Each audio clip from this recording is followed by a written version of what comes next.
यूं तो शिव को संहार का देवता कहा जाता है और शक्ति को सृजन की जननी।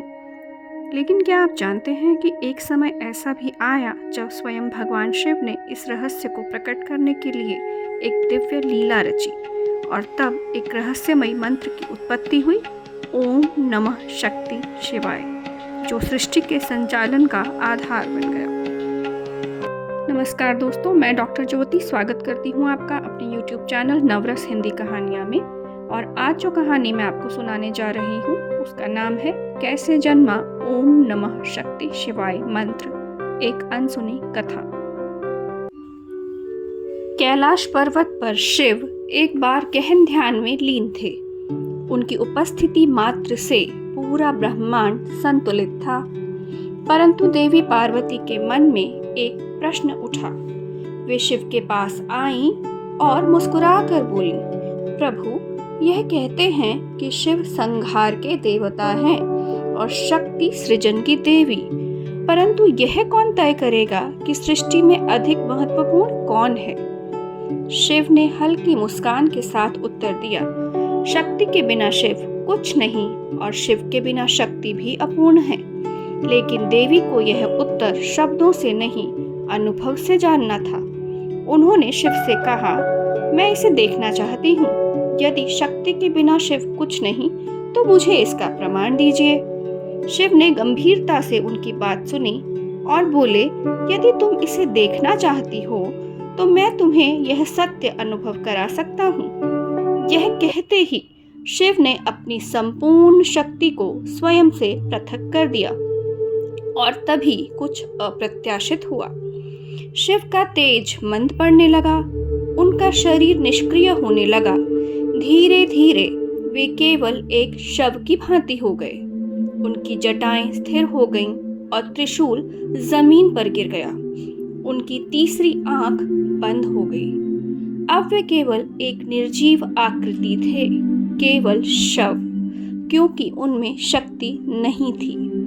सृष्टि ऐसी स्थिति में संकट में पड़ गई। पर्वत कंपन करने लगे, समुद्र में उथल पुथल मच गई और देवता भयभीत हो उठे। ब्रह्मा, विष्णु और समस्त देवगण देवी शक्ति के पास आए और प्रार्थना की, हे माँ, शिव के बिना सृष्टि स्थिर नहीं रह सकती। कृपया कर आप उन्हें पुनः जागृत करें। यह सुनकर देवी शक्ति मुस्कुराईं। वे जानती थीं कि यह परीक्षा केवल शिव की नहीं बल्कि संपूर्ण सृष्टि की थी।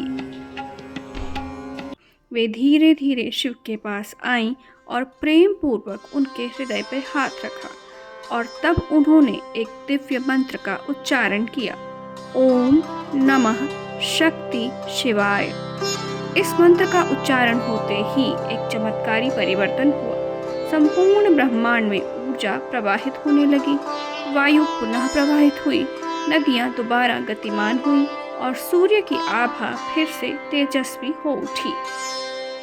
भगवान शिव ने एक बार पुनः अपने गहरे ध्यान से बाहर आते हुए अपने नेत्र खोले और मुस्कुराते हुए माता पार्वती से कहा, अब यह सिद्ध हो गया कि शक्ति के बिना शिव मौन हो जाते हैं और शिव के बिना शक्ति दिशाहीन हो जाती है। दोनों एक दूसरे के बिना अपूर्ण है। उस क्षण से ओम नमः शक्ति शिवाय मंत्र संपूर्ण सृष्टि में गूंज उठा। यह केवल एक मंत्र नहीं बल्कि शिव और शक्ति की एकता का प्रमाण था। यह हमें याद दिलाता है कि संहार और सृजन, ध्यान और क्रिया, स्थिरता और गति, ये सभी एक दूसरे के बिना अधूरे हैं। तो जब भी इस मंत्र का ध्यान करें, याद रखें कि यह केवल ध्वनि नहीं बल्कि संपूर्ण ब्रह्मांड की ऊर्जा है। ओम नमः शक्ति शिवाय। ओम, ब्रह्मांड की अनंत ध्वनि जो संसार के आरंभ और अंत को दर्शाती है। नमः, समर्पण का प्रतीक जो अहंकार को समाप्त करता है। शक्ति, ऊर्जा, सृजन और जीवन की आधारशिला। शिवाय, परम चेतना, ध्यान और मुक्ति का प्रतीक। इस मंत्र का जाप करने से व्यक्ति के जीवन में सकारात्मक ऊर्जा, मन की शांति और जीवन में संतुलन तथा आध्यात्मिक उन्नति का आभास होने लगता है। तो यह थी ओम नमः शक्ति शिवाय मंत्र से जुड़ी अनसुनी कथा। कैसी लगी आपको यह कहानी? क्या आपने पहले कभी यह कहानी सुनी थी? अपने विचार कमेंट बॉक्स में साझा करना न भूलें। और अगर ऐसी ही कहानियाँ आप आगे भी सुनना चाहते हैं तो मेरे इस प्रयास को लाइक करें, शेयर करें और मेरे चैनल को सब्सक्राइब करना न भूलें। धन्यवाद।